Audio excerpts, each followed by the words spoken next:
There it is. All right. We're getting Hallelujah. Praise the Lord. Ladies and gentlemen, hobos and ants, cross-eyed mosquitoes and bow-legged ants. If you remember that one, don't continue it. It goes nasty. We're going to start in just a moment. We have Rob up here going to give us the rundown of the things that we normally talk about, how things are done, what we do and why. Well, maybe not all that. Anyway, and then we'll get to the door prizes. We'll get started. Our feature's not in the house yet, but I know he'll be here, and people come in and arrive, so wave them in and let them sit where they might so we can be comfortable. I'm going to stop talking this moment and let Rob take care of it. Rob, you're up. Ding-a-ding-ding. Welcome to Sacred Grounds with Bran Beatty as the current host of this, the longest running open mic in the known and unknown universe. Serving up good food and fine poetry since 1772. Let's have a big hand for Teddy and Fiona! And please support this reading by enjoying the food and drink served here. Poetry of all kinds, ladies and gents, is welcome. We respect the mic. That means keeping conversations to a minimum and to a slight whisper. Putting phones on mute, vibrate, or big old jet airliner mode. Not disturbing the poet while they're speaking, walking in front of them, mooning, keeping to the time limit. Usually only 5 minutes, but that can change. Please note our streaming link. It's handy in 5 ways. Why you can view conveniently enough from home. Family or friends can see you live or later on. Want to hear so-and-so's poem again? You can. Do a self-critique? No problemo. And it is a way to put out the word, yours, mine, and ours. Which brings us to our ongoing theme. Never doubt that a small group of committed citizens can change the world. Indeed, it is the only thing that ever has. Margaret Mead. The evening's theme is... Well, if you can give me that, I can find it out. I forgot to take it back. The evening's theme is... Oh, I forgot to write it down. I think it's bridging, or making a bridge. I forgot to put it here. He sent it to me in an email. Building a bridge. Building a bridge. Thank you. That was from David Erdreich. Thank you. And we are pleased to say that our feature is Tommy. Tommy Avicola Mecca, who is not here but will be here. Who will give the Queen's wave. Should he decide to do that. Tonight's keynote is Wendy Walters, who's over there giving the Queen's wave as she wishes. And our mini feature is myself. Is you, Rob. And the last word is Melissa, who's sitting here being the co-host at this moment and being very patient with me. Indeed. And now for our fabulous door prizes. Fabulous door prizes. Ladies and gentlemen, the real Jesus. Oh, no. Not the guy on TV. Down there. To be or not to be, it's your choice whether you want Hamlet or not.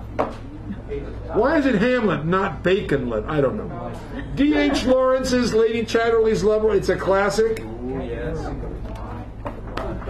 If I had a mind, I could make it up. Tommy's in the house. Give him a round of applause and see him back here. Feature of the evening has arrived.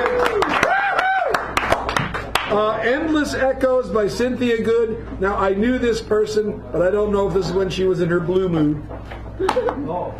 And this is, if you enjoy the poems of Ed McHugh, a slight volume of his poems. Yeah. Did you bring your book? No, I haven't. I've ordered it, but it's not here yet. And then, in case you like lucid dreaming, this is all about lucid dreaming, especially the part page 15 where you go down and... Never mind. And then the last book here, the last thing is... This is Johnson, History of Marseille. That's by me. Prince of Abyssinia, with an introduction and notes by George Beck Hill, DCL, LLD, PQR, PDQ, SSD, and DHY. University Press, and this is from original first edition. This is not the first edition, 1887. This is the 1949 edition, post World War II, after the big change. That's when the rooms were educated. Yes, thank you.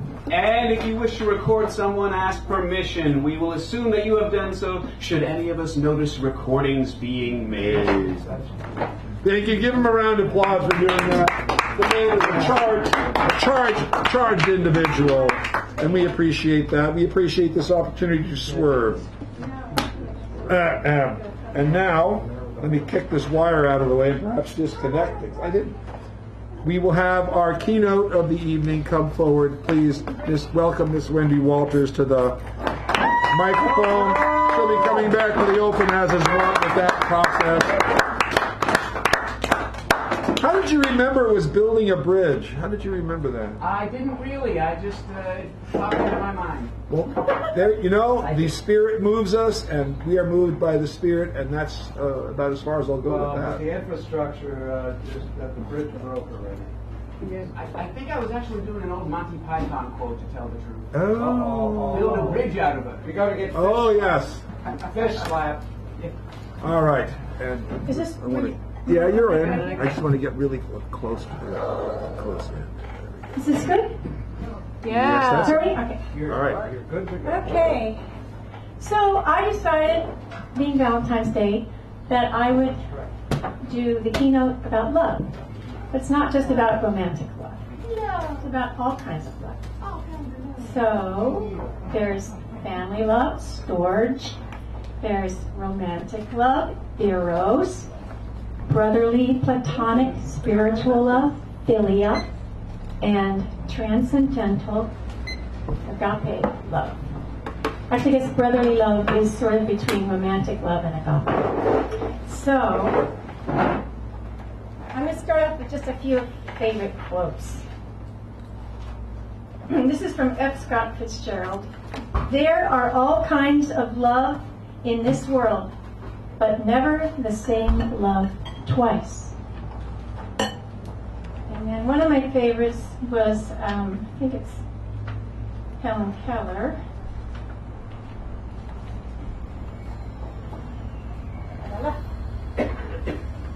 What we have once enjoyed, we can never lose. All that we love deeply becomes a part of us. I like that one a lot. We are not the same persons this year as last, nor are those we love. It is a happy chance if we, changing, continue to love a changed person. Hard to do sometimes. Maybe one last quote. A loving heart is the beginning of all knowledge. And Martin Luther King, that's from Thomas Carlyle. And Martin Luther King said, I've decided to stick with love. Hate is too great a burden to bear. So, anyway, so Valentine's Day began in the 14th century, or the day was first associated with romantic love in the 14th century. But it was not until 400 years later that flowers and candy and cards were introduced in the 18th century. I thought that was interesting. So I'm going to start off with one poem about romantic love. I couldn't choose, but this is one of my favorite ones. And to me, it kind of bridges on agape, spiritual love, because her love was really so evolved and developed. She started writing poetry, Elizabeth Barrett Browning, when she was 6 years old. And she had to marry her lover secretly, because she knew her father would disapprove. And he did. He disowned her after she married him. It's called How Do I Love Thee? Kind of famous. How do I love thee? Let me count the ways. I love thee to the depth and breadth and height my soul can reach, when feeling out of sight for the ends of being an ideal grace.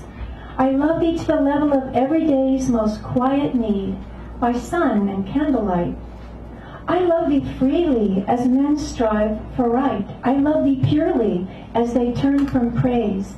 I love thee with the passion put to use in my old griefs and with my childhood's faith.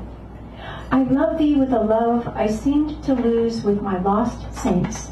I love thee with the breath, smiles, tears of all my life. And if God choose, I shall but love thee better after death.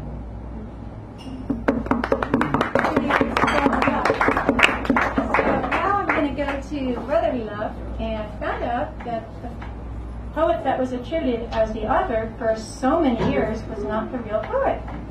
And that surprised me because I have a parchment of this poem that I had on my wall for years, all the way through college and beyond. And it said George Eliot, and he was not the author. He was not the author of this poem. So it's a poem that was found, that was written actually by Dinah Maria Mulock Craik, but attributed because later on it was in a put in a it was in her book, a book she wrote, but 80 years later it was found in a collection of poems under the title of Friendship. So the words friendship was put in place of oh, and it got George Eliot's name attributed to it. So that kind of surprised me. This is filius, brotherly love, or friendship, affection for others. And also can be affection for something you love, like tending to your garden, or care for animals, or anything. Oh, the comfort, the inexpressible comfort of feeling safe with a person, having neither to weigh thoughts nor measure words, but pouring all right out just as they are, chaff and grain together, certain that a faithful, friendly hand will take and sift them, keep what is worth keeping, and with a breath of comfort, blow the rest away.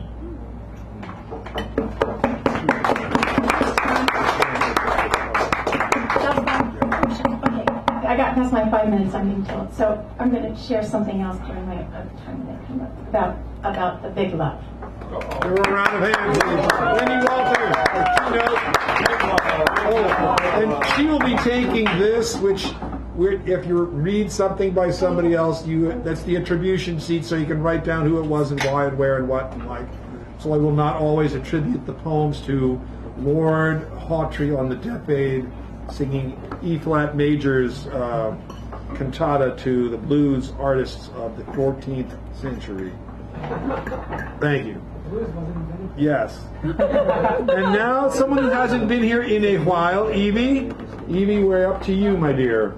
You are number 1, and then we got Buford, Britt, and this begins with an L. I'm not sure who number 4 was. Number 4?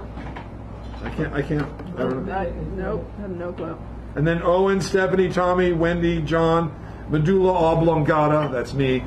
And then Richard, before Tommy coming up as our feature. So Evie's coming up now, and then for number 4, it looks like it begins. It looks like it might be L-E-N. Lenny. Is there an L? Somebody? Huh?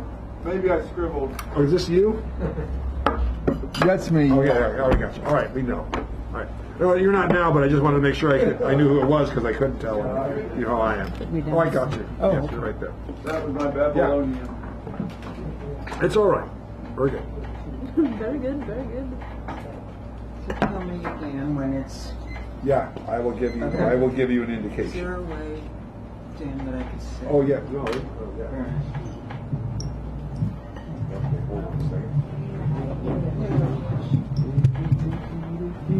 See if that's good for you. Oh, you want to sit down? Yeah. Oh, I didn't know that. I'm sorry. Short plus. Okay, here you go. And then see, you're gonna have to. We have to move the camera to get her in there. I'll move my stuff. Hold it. It's just a complication, I don't know. Well, they won't be able to hear you otherwise. I know. Someone can hold it for you. You can have someone. Oh, I see. No. Oh, I see what you're doing. Yeah. Rob, thank you so much. Okay. That's great. If you could have this one. Yeah, snap it into place and then get it really close because it doesn't pick up otherwise. Oh, okay. There we go. All I right. know some, and more than some. Anyway, I was feeling, I guess, more on the political side, and I'm thinking Tommy, I guess. Okay, so some of you know this poem. I haven't been writing as much as I'd like about this, but here we are, it's 2018, but I have to read about the white bus. White bus.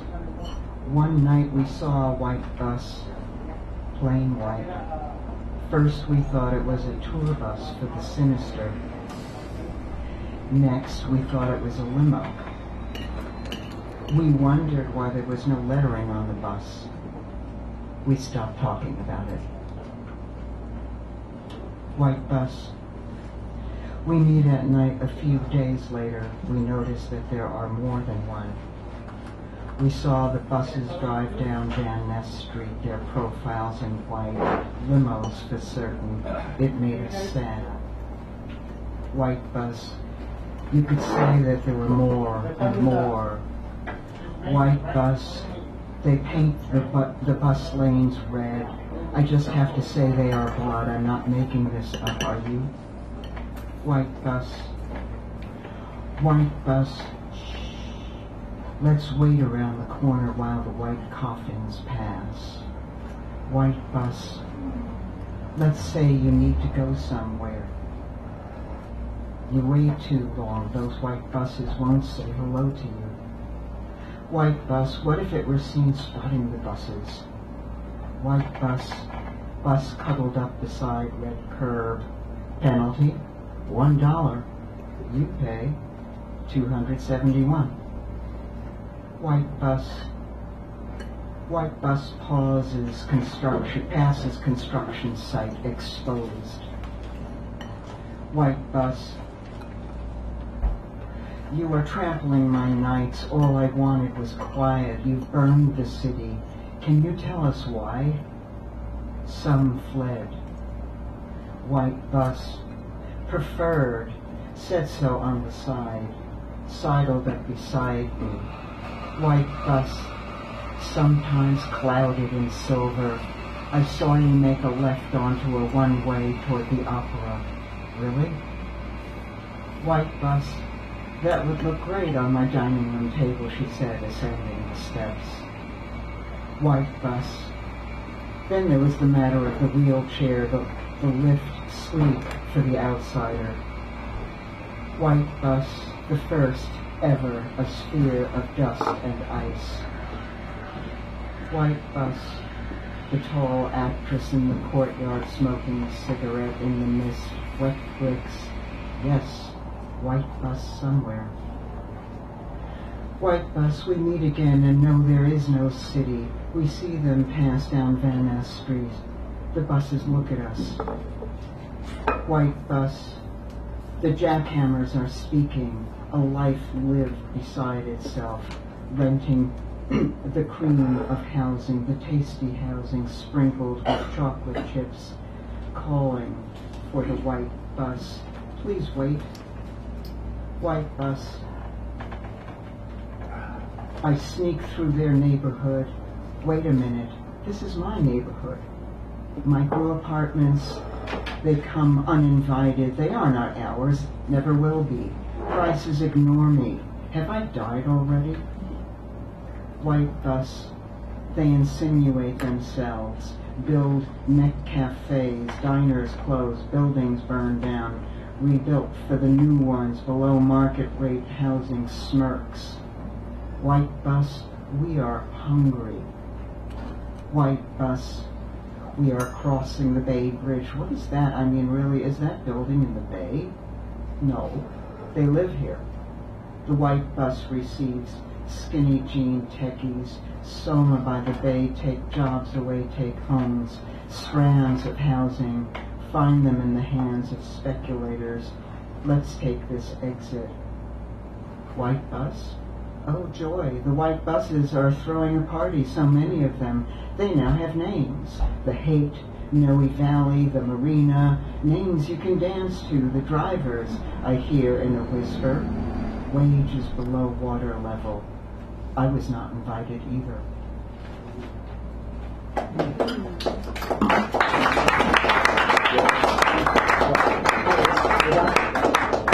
Give her a round, please. Evie. She hasn't been here in a while. Tommy brought her in here, I think. It's all Tommy's fault, right? And this one too. You brought some people in, Tommy. That's the way you do it around here. All right. So we have. Let me read the next five: Buford, Britt, John, Owen, and then Stephanie. Oh yeah. We moved it back. There's this. Get organized here. It's over there by you. There you go. Oh, this is yours, Evie. What? He brought this for you while you were reading. And I said, Thank you, dear. there you go. Totally forgot about. Oh, let me raise it up. Okay. You let me know. That's all. Is that good? That's pretty good. All right. Happy Valentine's Day. Happy Valentine's. Well, just wait. This is called My Ex. She bragged that she'd been told she made love like a professional. She was correct.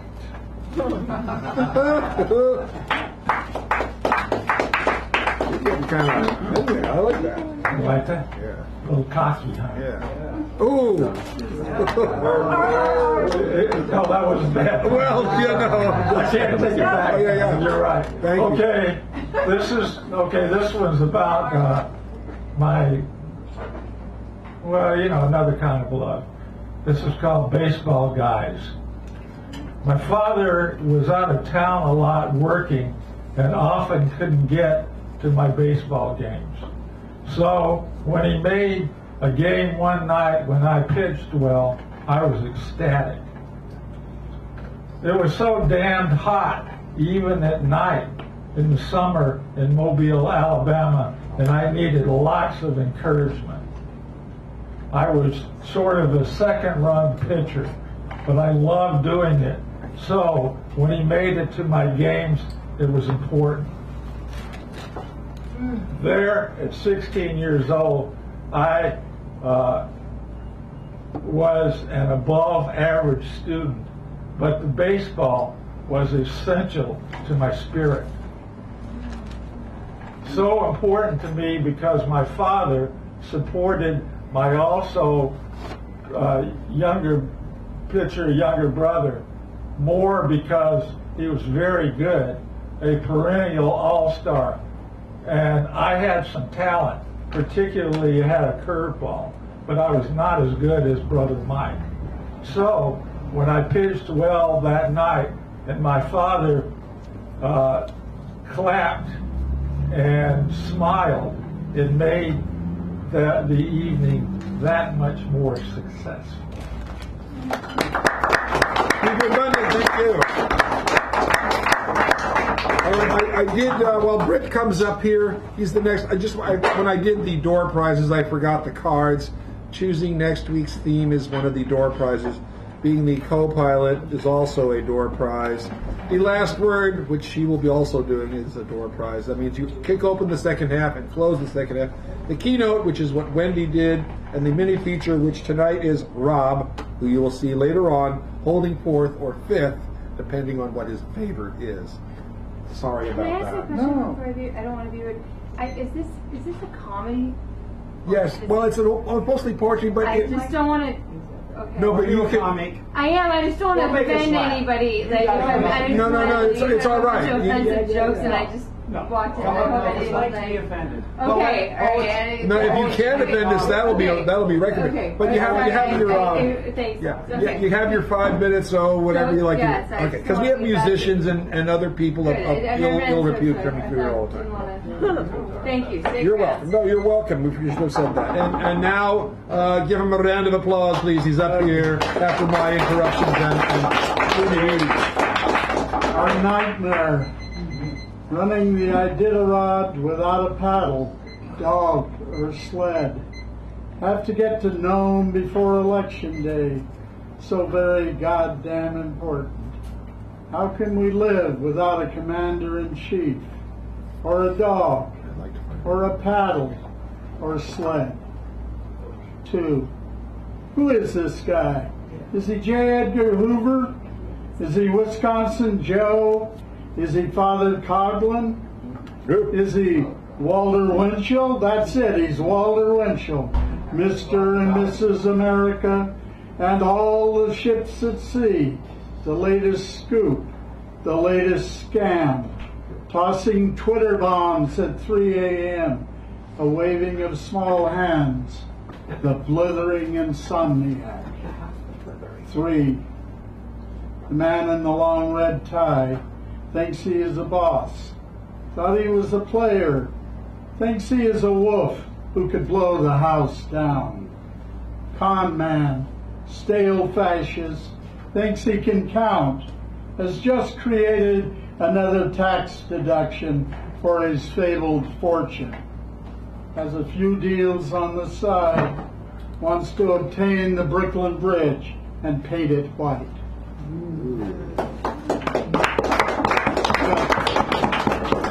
Two poems for Valentine's Day. Very nice. From the Annex. Can soft poems be helped? Poppies grow throughout the neighborhood. A day without argument. Keen notice of you passing through rooms. Let the Warriors win tonight. I'll be a happy man. Love poem. She's watering the flowers in the windy morning. Streams of water and love poems. A windy habit. Thank you. We're Peter, ladies and gentlemen. Now John Rhodes, correct? Then we have Owen, Stephanie, a different Tommy than Wendy, John, a different John than this John, and then medulla oblongata, as you might call me. Let's see. I was going to try to make up some sort of Let's get close to the microphone. streaming conscious. Let's see. I thought long about Adam and Eve and the pottery. I'm a potter, so I think about potter, and I think there must have been another person in the Bible. I don't think God was the potter in the Bible. I think there was another potter, and it's like the man they called pot. It was sort of taboo, the pottery. I don't think the pottery was really understood, and I want to try to make up a character of a potter, and I'm trying to think how I would do it. And there was Seth in the Bible. There was of course Abel and Cain and all the relatives, and I think one is missing. You know, I don't know. I was going to try to make a poem, but I just made a little shaman story for you today. All right, thank you, John. Owen Dunkel, give him a round as he comes up. Then we got Stephanie, Tommy, Wendy, John, medulla oblongata, Morgan Freeman, Alistair Crowley, Lord Ha Ha, Pinky Johnson, and the 5 o'clock Follies. That was a real show. Pinky Johnson. Thank you. Can everybody hear me? Yeah, I hear you, Mr. Owen.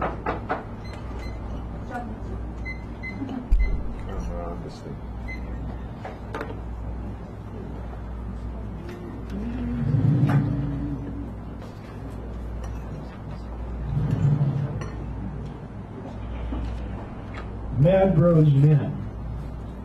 Last days the apocalypse fed our sun, roiling and rooming about the sky. Stars shine about the matrix, sighs bravado inherent in our dust of heroes. Run lost causes of seamen, and none we are to biscuits and are high up to our knees in stars. Ties are our prayers of blandishment. Done all day are deals of arrow and desire and the question of cunning, conceit, and trivia.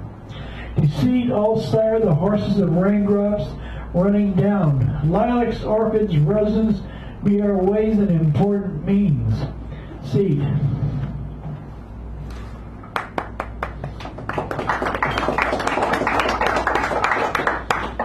Water bearing. Like Gare Fini. He said to her, singing hymns in the back of the church of a maudlin choir of maidens, antiquated from heavens and laurels, her so mooched in his stealthy drill of wit and passion. Quibbling at sword song, French, French, French. Eh, mon ami, Monsieur, sang the eclectic bon vivant in his cups to the sea of witches running into the sand of tides of squid and barley shouting their time of coition and creation.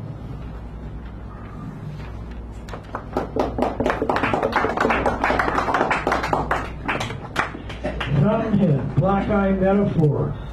Take off your clothes, barked little Howie, to his epaulets and bootstraps. Oh, I will, moaned Dominique in her narcissistic courtyard of flowers and polished political sequins.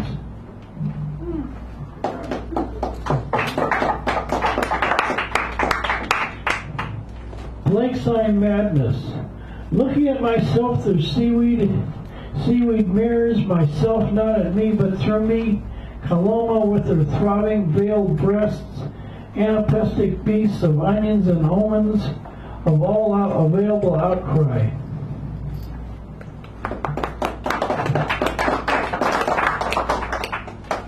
Hand kiss. Tidal moors called the graceful roaring wave and wassail of seashells and mermaids, throng of dancers begging the air. They have forgotten to know upon the hour, the agonies of kelp and rocks, seesawing to starry outcry.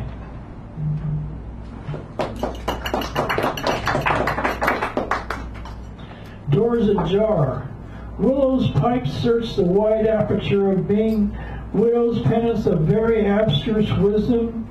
Select the merry souls of thwarted and hurled rapture. Hidden dreams, passion. Eyes recaptured depth and meaning of our starry air. Ere the still talk of. Tarry longer in your abstruse. Capture your casual dalliance after dalliance. Your rock-song longings of said maiden's ant-soul pinings alliance with dead and treasure. Aforesaid beginnings and ends and means we so avail our bodies brood song. Clouds our grail.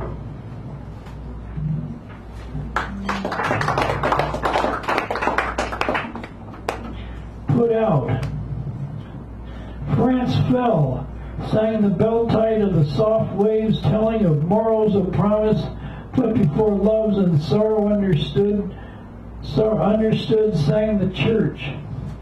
Sides tell the church warden, snide around the cliff bushes, thee borrow more bushness, birdness of hurl, of silence and pleasure, in the rides of remake and posterity. Death goes riding in the waves. Sand rocks, kelp of borrowed time we save. Breath saved to our time and stock, we mediate. Love's timid and barren. The bell doves. Thank you, Mr. Owen. Thank you very much. Give him a round, please. All right, the other Tommy that is, I think, is that you? Okay, he, ladies and gentlemen, I forewarned him of this, is new this evening, so we must give him the welcoming we are known for. Tommy!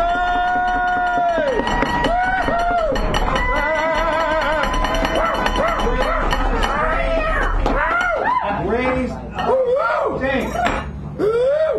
Thank you. You're welcome anytime you can swerve. I've been doing mashups of my old poems lately, so I'll try to be on theme with the bridging. Today I'm bridging one poem that's written from the point of view of someone else. It's part of a series where I hear someone's stories and I write from their point of view. And the second one's pretty self-explanatory. I thought this one through. If I did the artist thing again, I'd go commercial right away and skip the gallery scene scam, unpaid internships, and bakery day job. I'd line up commissions, hotel lobbies, and old money, because the free market doesn't give a damn about what you have to say. Build up enough regular income so I can make my own art, the way I want, no compromises. My graduating art school class is 1,000 dreamers fighting over coffee shop tips, for an ideal, for art, for what? What is art? 6 poets discuss at the Barrow Street Ale House. Will you read my poem and tell me if it's any good? But don't just say it's good, I want real feedback. Do you do it for approval? You know, it's really hard to dig up pieces of yourself and share honestly with strangers. Do you do it to be brave? No, I think it's just what feels right, man. What gets me into a groove where my intentions gravitate towards the universe's hidden stitches. Do you shine on, you crazy diamond? You know, Sometimes I just get these urges and have to get it all out of my head, or I'm sure I'd explode. You do what you must. Now, I think it's any form of expression, really. It doesn't have to take a specific shape. It's just something people do. Do you do it, human? Well, fuck you and fuck you and fuck you and fuck you. Well, actually, your poems are okay. I don't have time to listen to your half-assed crap every week. You freeloaders here for the wine and cheese. My life's too short for your bullshit. Thank you, Tommy. Thank you. All right, and now we have Wendy Walters coming back. She was the keynote. The keynote reads poems by someone else. She's going to come up and read either something of somebody else's or her own. She had variations in mind. And we have conferencing happening there. I would like to make a note of the people who told me they weren't able to arrive. I haven't done this in years. Wait, what? Blondie, Dagwood, Little Richard, Richard the Lionheart, Lionel Richie, Richie Rich, Little Richard, Mitch Miller, Pat Robinson, Robert McNamara, Mac the Knife, Newt Rockney, Rocky Bullwinkle, Tinkerbell, Pip, Puck Pan, and Paula Poundstone. Oh, I wish Paula was here. I know, Oh my Paula. God, it'd be so great. We used to call her Fat Paula Wait, you in did? elementary school. Right Oh, Stephanie! Oh, you did? Stephanie was supposed to be before Tommy. Oh, sorry about that. My bad. I made it. Okay. Sorry about that. Give Stephanie a round of applause. I made a mistake. Thank you so much. She caught it. Were it not for her, I'd be apologizing later on. Dan, that's the third time you've done that. I'm sorry. I think I have to wear a fancy hat or something. I don't know. Okay. So I got 3 poems here. First one is from the Chronicle. I always love the poems they pick because they can select from so many. And this is called Landscape with Fog and Fence Post by Lynn Milne. This is for Don's sake. I hear you in the kitchen assembling soup from plastic and kicking the cabinets again, which is why they're unsteady. But what isn't? And it doesn't matter. You can't hammer a nail without drilling a hole through me first. Left bare where you fastened me this morning to the deck, faded to gray inside the fogged air, muffling coastal California.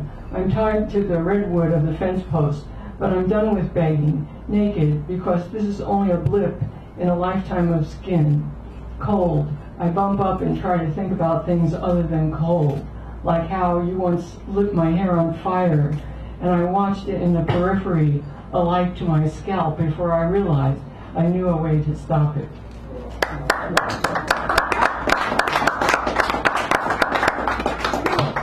Yes.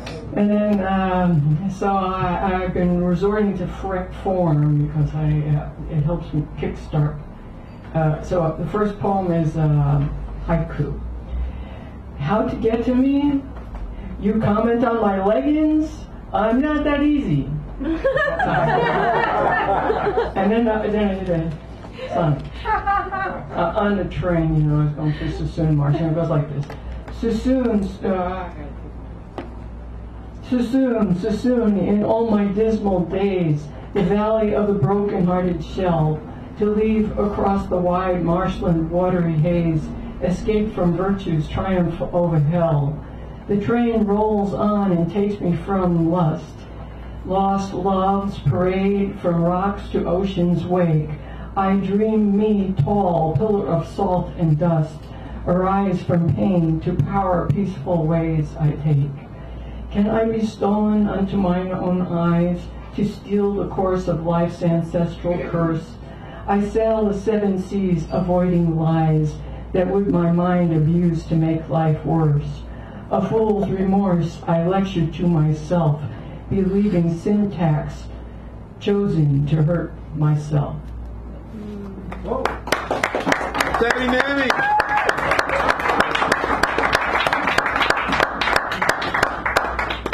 Thank you so much. I appreciate that, and I apologize for my error. I mean, it's just like going, oh well. All right, so now we have Wendy Walters coming. Thank you so much. Her patience, your patience. And if I were a doctor, they'd be my patients.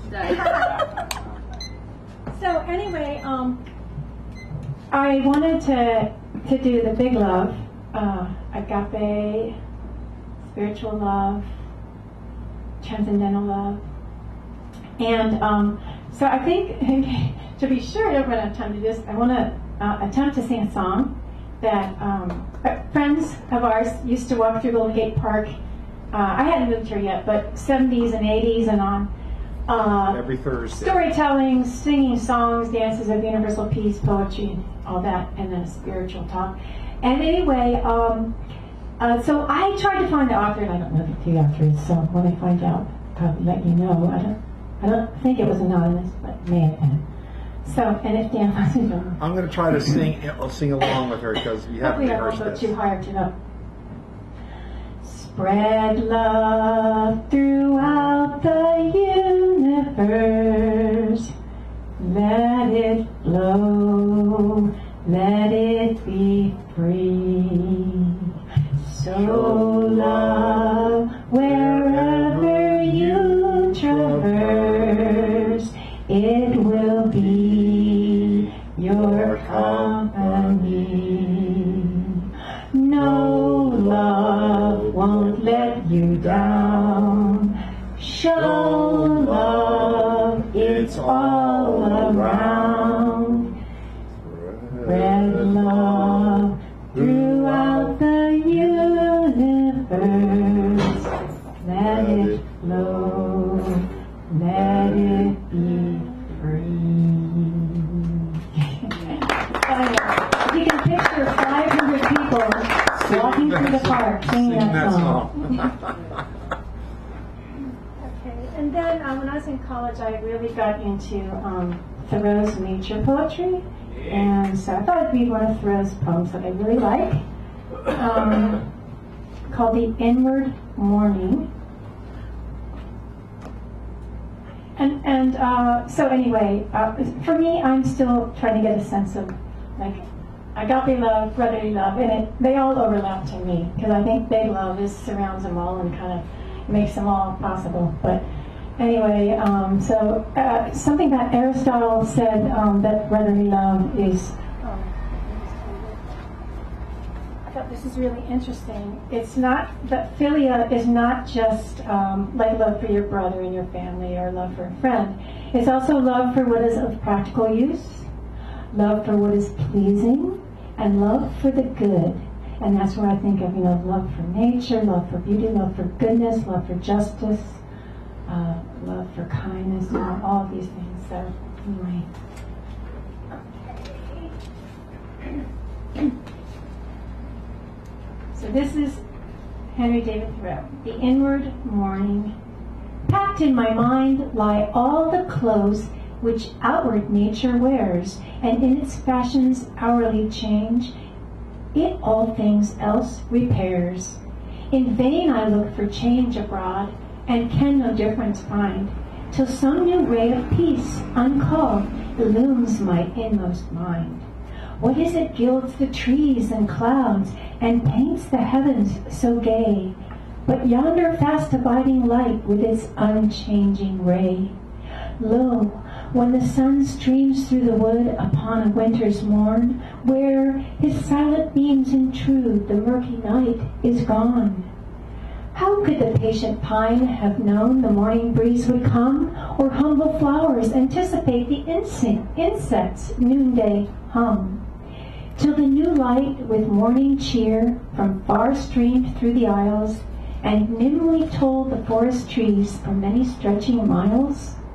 I've heard within my inmost soul such cheerful morning news, in the horizon of my mind have seen such orient hues, as in the twilight of the dawn, when the first birds awake, are heard within some silent wood, where they, the small twigs, break, or in the eastern skies are seen, before the sun appears, the harbinger of summer heats, which from afar he bears. Thank you.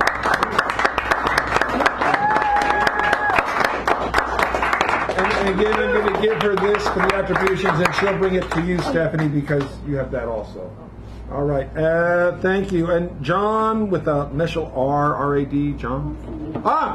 Another new individual. Ladies and gentlemen, treat them the way we like to treat our new people.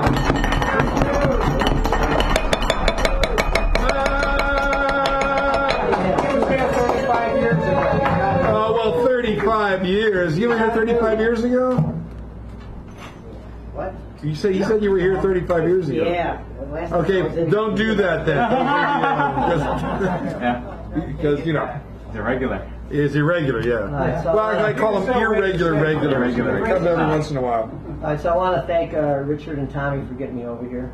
Thank you, And Richard. also, if anybody doesn't like what I do, it's their fault. Yeah. Well, that's fair. Yeah, you know. So this song's called Mr. San Francisco. Yeah. Well, I'm packing up my bags, it's set for moving day.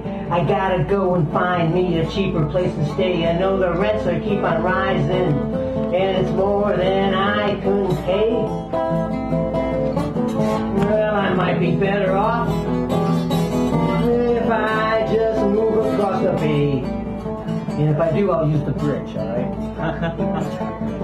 Well, I'm checking out the Craigslist, nothing's coming up. I go to get some coffee, it's $4 a cup. And the deli on the corner is now a salami on there. For $1 I get a pickle and a really cold-hearted stare. Well, San Francisco's moving out, Manhattan's moving in. You can hardly tell the difference if you're looking from Marin. If you want to understand it, you gotta read some Howard Zinn. Because the working poor are moving out, and big money's moving in. Well, I'm Mr. San Francisco and I don't want to leave. I can't beat the magic of mayorly sleeve. So much money in the city, you never believe. Now the artists and musicians getting scattered all around. The teachers get the message, there's no place for them in town. And the tourists want to see the painted ladies, not just houses in the old film morgue. Because the color in the city just ain't gonna be here no more. Now they're building all these condos, they're blocking out the sky. But none of them are good for me, there's nothing I can buy. Just a bunch of stacked up boxes, ticky-tacky, and they all look the same. Move over, Nostradamus. Melvina has much better aim. You know it's Melvina, right? Yeah. Well, whatever happened to the power of the vote? All these changes being made by the biggest bank note. So I went to City Hall to see if they can give me some kind of break. Well, they're having a big old party, and they gave me a piece of cake. Now there's so much construction, you're building day and night. And all the backroom deals will never see the light. And they say if they keep building, there'll be housing for one and all. It's about the biggest scam that they ever cooked up in City Hall. Except for maybe the Twitter tax break. Oh well. Well, I'm Mr. San Francisco and I'm just hanging on. I try to tell my story to the gate and the Kron. They act like I'm just talking about some dirty strap-on. Well, you never know what it means until you finally go to miss that special piece you left back in San Francisco. Just another little piece of my heart, and really ain't so well hid. Come back to visit, just like Mr. Tony Bennett did. We used to be a city of love with flowers in our hair. But now the blue recycle bin's the only way we share. Will it take another earthquake to get us all back together? Joe DiMaggio in that food line, it made us feel a whole lot better. Got through the darkest days of murder, buried milk, and the mayor. couldn't stop the Kool-Aid killer. 900 lost in prayer. And if you eat a Twinkie, you know the craziness won't stop. And they're demonstrating a corner. And my wife's giving flowers to a cop. Well, I'm Mr. San Francisco and I don't want to leave. I can't beat my magic of mayorly sleeve. So much money in the city, you never believe. Now from Chinatown to Mission, Richmond to Hunters Point, everybody sits together when we go to Tiny's joint. There's a dark side to the city as our class is split into two. We need a bigger room in a North Beach saloon to drink away your troubles with the blues. Here's some blues.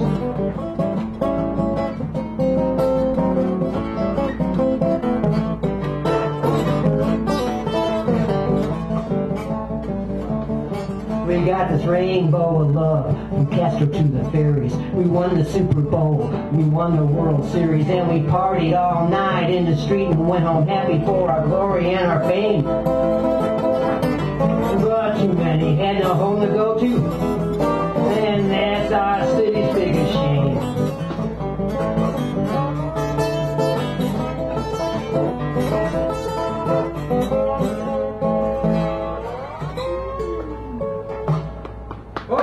Here's San Francisco. Yeah. I like that. That was yours, right? You wrote that. Yeah. Okay, just to make sure because you deserve all the credit. I'll take credit, man. Huh? That was Tommy's fault, but I'll take credit. Okay. All right. That unfortunately brings me to you, or you to me. And someone said, "Are you back?" And I said, "No, this is my front." Oh, jeez. All right. Let me get this organized here. Someone had to follow him, and it may as well be me. Thank you so much. So I'm gonna keep with the theme. A little bit of the bridge is in this. There's a bridge in this one of these, and that has a romantic theme of sorts. There's a painting, and the painting is, I think, by Monet, and it's simply a lot of greenery, and then there's this white arched little walking bridge, and then there's water underneath it with water lilies. I don't know the name of the painting. It might not even be Monet, but that painting inspired this particular piece. Okay. Before moving on, arching over the still waters, a profusion of lilies, moss, and duckweed, this light, slight, beautiful bridge carries all it was meant to from here to there.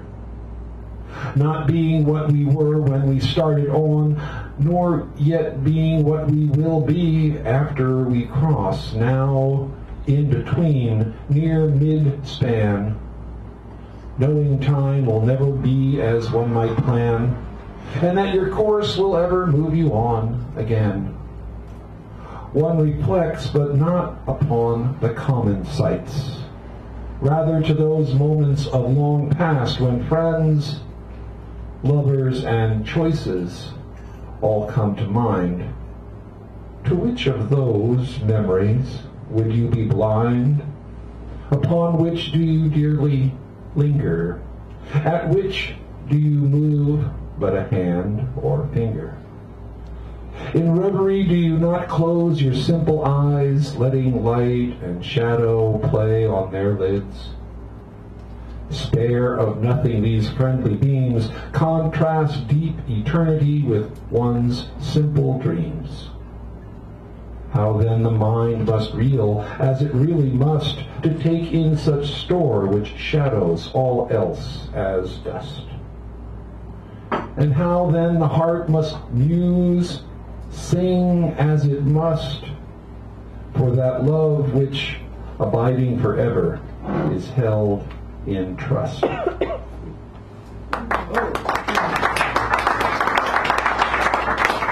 I'm going to do this one. It's brief and to the point.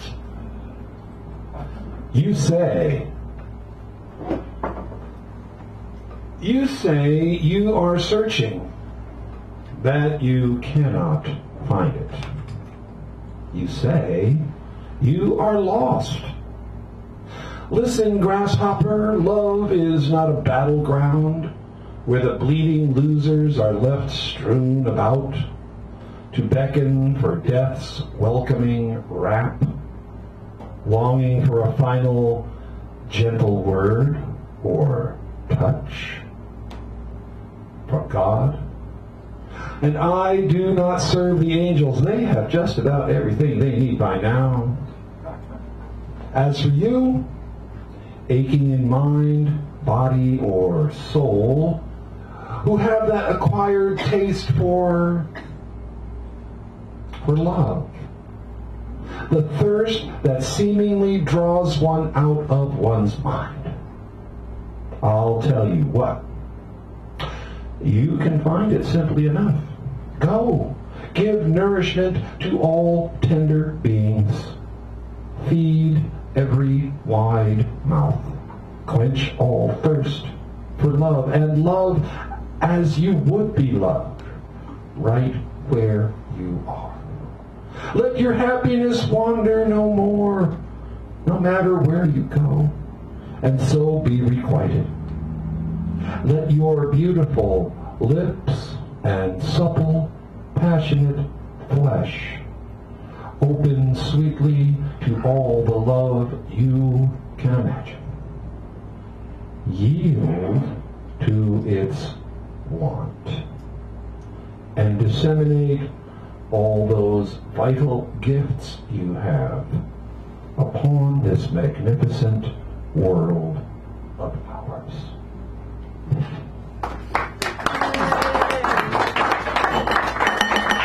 Hey, here, there. Ollie, oxen free. And now I think we do have the man of many devices and fine words himself, Mr. Richard Sanderell. He's talking about this. Yes. I only accompany. Yes, he's accompanying his device up here. Give him a round of applause to warm him up.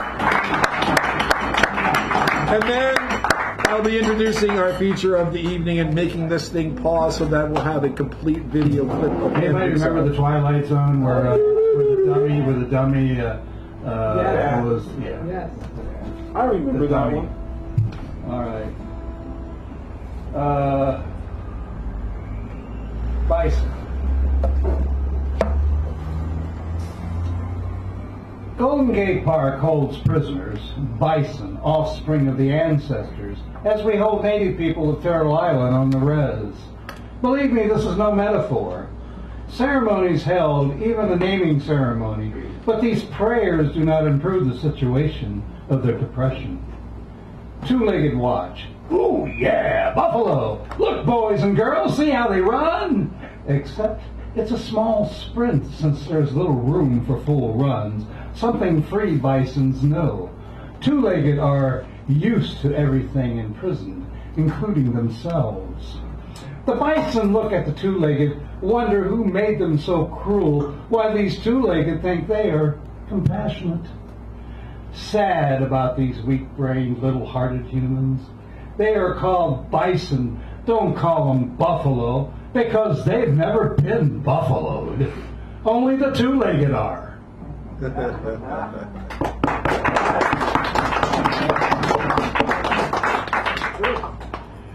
Rump and the dictators.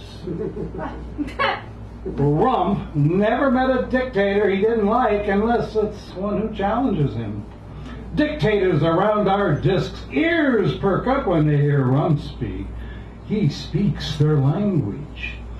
His father was ugly, begat ugly children, who begat ugly children in mind and heart.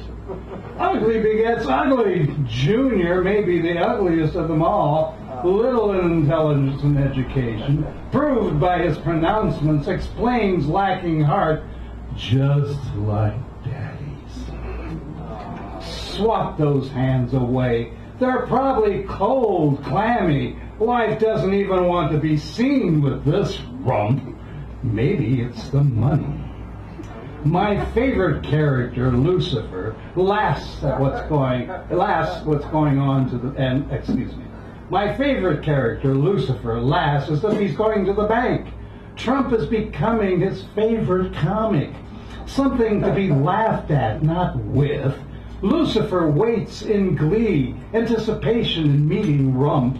He can be used by the Republicans. Lucifer, an independent, uses everybody. Things seem to be going in Lucifer's way. Truthfully, though, when hasn't it? Humans once ate each other. What do you think happened to the Neanderthals? Maybe Rump will take Lucifer on tour like the Rolling Stones. Yeah.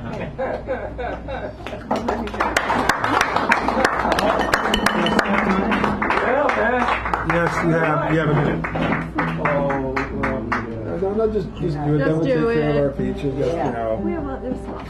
Yeah, we have bells. We're good. All right, it's true. Is it? Well, Step up to the I'm mic. lying. I always lie. You're standing. It's true. Thank you. It's true. Tell us a little bit, but not too much. Everyone only can take so much. Most don't want to know too much. It's about coping. Coping. It must be hard to be pampered in U.S. Excuse me. It must be hard for the pampered USAN citizens to feel that they've earned everything they've got. Having 2 cars while most of the world have none, USAN's balk being called spoiled. Listen, little seems to be understood in USA that you are going down. The tribally rich will not have it. They will find another country. Repeat. You see, white people, you were used as the tool that keeps the tribally rich by dividing USA's citizens against one another. Well done, played USA. Now some whites whose eyes, ears, hearts were closed cry like doves are ready for slaughter. You fought the other, now you will find you will go down together and will fight, you will still fight who you still consider the other. Maybe Native people will get their nations back. Maybe back and hold ceremonies, actions along with the mother to heal each other. From you.